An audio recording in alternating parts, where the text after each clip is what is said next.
Student, তোমরা যারা class 12 অর্থাৎ দ্বাদশ শ্রেণীর 4th সেমিস্টারের ছাত্রছাত্রী আছো, তোমাদের কালকে এডুকেশন অর্থাৎ শিক্ষাবিজ্ঞান সাবজেক্টের পরীক্ষা আছে এবং তোমাদের সময় তোমরা অনেক কম পেয়েছো, তার তুলনায় সিলেবাস অনেক বড়। তোমরা অনেকে চিন্তিত যে এই সাবজেক্টটা শেষ মুহূর্তে কিভাবে প্রস্তুতি নেবে বা কোন প্রশ্নগুলো শেষ মুহূর্তে দেখে যাবে।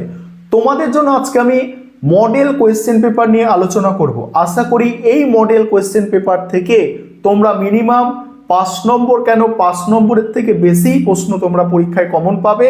এই মডেল প্রশ্নপত্র প্রত্যেকে দেখো এবং এখানে যে প্রশ্নগুলো আমি রেখেছি এই মডেল প্রশ্নপত্রের মধ্যে তোমাদের সিলেবাস স্ক্যান করে টেস্ট পেপার, তোমাদের যে এবিটি এর টেস্ট পেপার সেটা স্ক্যান করে টপ মোস্ট ইম্পর্টেন্ট প্রশ্নগুলো নিয়ে তোমাদের জন্য পরিশ্রম করে এই মডেল প্রশ্নপত্র তৈরি করা হয়েছে। তোমরা আজকে স্যাম্পল কোয়েশ্চেন পত্র দেখে নাও পরীক্ষার আগে, মডেল প্রশ্নপত্র কিভাবে তোমাদের কি প্রশ্ন আসতে পারে। চলো আমি স্ক্রিন রেকর্ডের মাধ্যমে আলোচনা করছি, সম্পূর্ণ মডেল কোয়েশ্চেন পেপার তোমরা দেখে নাও। এবারে তোমরা মডেল প্রশ্নপত্রটা দেখে নাও। দেখো, তোমাদের 40 নম্বরের পরীক্ষা এবং সময় 2 ঘন্টা, তোমরা প্রত্যেকেই জানো। এখানে যেটা দেখার বিষয় যে 10 নম্বরের দুটো প্রশ্ন প্রথমেই তোমাদের অ্যান্সার করতে হবে। 10 নম্বরের যে প্রশ্নগুলো আমি এখানে রেখেছি, দেখো টপ মোস্ট ইম্পর্টেন্ট প্রশ্ন বলে তোমাদের মনে হচ্ছে কি না অবশ্যই তোমরা কমেন্ট বক্সে জানাবে। প্রথম প্রশ্ন, স্পিয়ারম্যানের দ্বি উপাদান তত্ত্বটি চিত্তসহ ব্যাখ্যা করো, তার সঙ্গেই আছে এর শিক্ষাগত গুরুত্ব আলোচনা করো। এখানে অথবার প্রশ্ন আছে, শিখন কাকে বলে, পরিণমন কাকে বলে, শিখনে পরিণমনের ভূমিকা আলোচনা করো। তোমরা যারা লাস্ট মিনিট সাজেশন দেখেছো, তোমরা দেখেছো সেখানে টপ মোস্ট ইম্পর্টেন্ট প্রশ্ন আমি কি বলেছি, সেই টপ মোস্ট ইম্পর্টেন্ট প্রশ্ন নিয়ে আজকে এই মক টেস্টের প্রশ্নপত্র। তারপরেই আছে অঙ্কের যে পোর্শন, তোমাদের অঙ্কের পোর্শন থেকে কি গড় নির্ণয় করো। গড় নির্ণয় করো, সেখানে ডেটা দেওয়া আছে স্কোর 30 থেকে 34, 35 থেকে 39। গড় নির্ণয় করো। আমি তোমাদের গড়, মধ্যমান এবং ভূইষ্ঠক এই তিনটে নির্ণয় করার অঙ্ক খুব সহজভাবে দেখিয়েছি। তোমরা যারা এখনও করনি তোমরা অবশ্যই দেখে নেবে সেটা। এবং এছাড়া যে প্রশ্ন তোমাদের ওখান থেকে অঙ্ক বাদে আসতে পারে সেই প্রশ্নও দেখে নাও। কেন্দ্রীয় প্রবণতা কাকে বলে, কেন্দ্রীয় প্রবণতার বিভিন্ন পরিমাপগুলি কি কি, শিক্ষা বিজ্ঞানে এর গুরুত্ব, এইভাবে থিওরির প্রশ্নও আসতে পারে। তবে আমি সাজেস্ট করব তোমরা অঙ্কটাই করো, গড়, মধ্যমান, ভূইষ্ঠকটাই তোমরা করো, সহজ ওটা। তারপরে প্রাচীন অনুবর্তন ও সক্রিয় অনুবর্তনের মধ্যে পার্থক্য, শিক্ষাক্ষেত্রে প্রাচীন অনুবর্তনের গুরুত্ব আলোচনা করো। এই গেল তোমাদের 10 নম্বরের প্রশ্নের পোর্শনটা।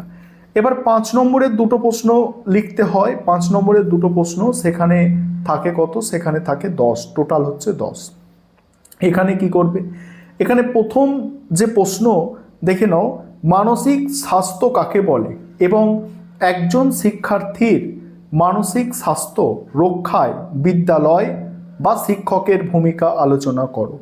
পরের প্রশ্ন, মানসিক চাপ বলতে কি বোঝো, মানসিক চাপ কমানোর বা মোকাবিলার উপায়গুলি আলোচনা করো।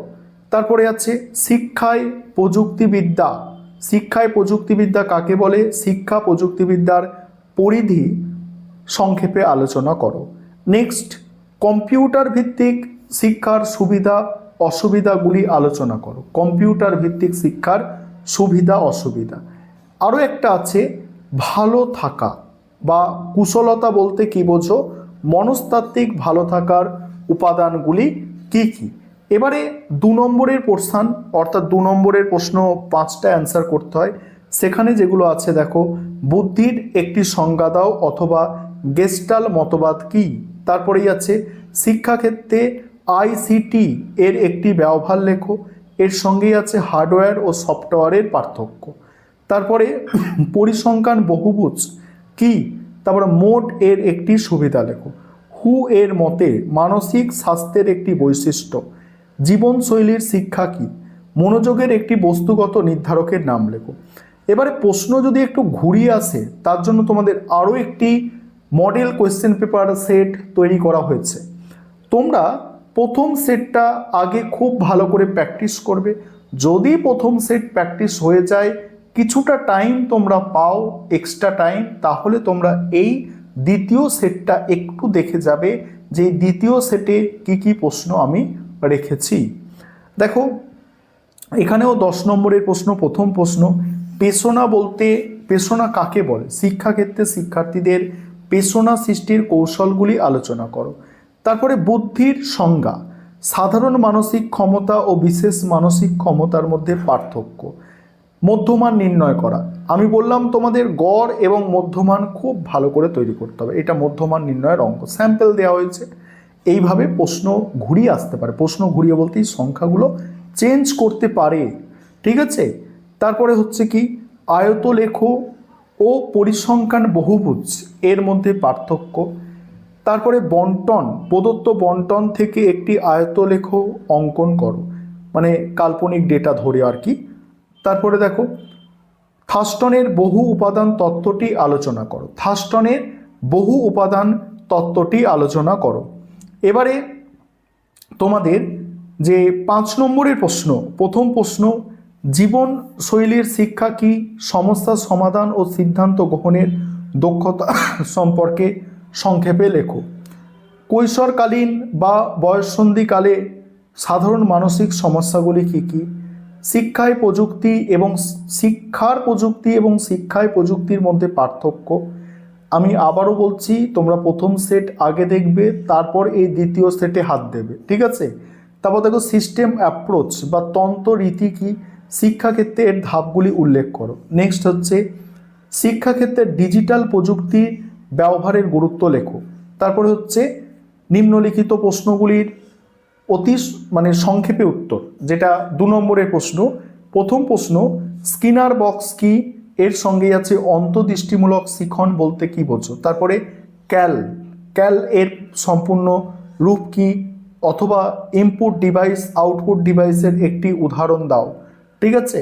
তারপরে গড় এর সুবিধা, পরিসংখ্যা বিভাজন বলতে কি বোঝো? বিষণ্ণতার একটি লক্ষণ, মানসিক স্বাস্থ্যের সংজ্ঞা, সৃজনশীলতার একটি বৈশিষ্ট্য উল্লেখ করো। এই হচ্ছে তোমাদের মক টেস্টের প্রশ্নপত্র।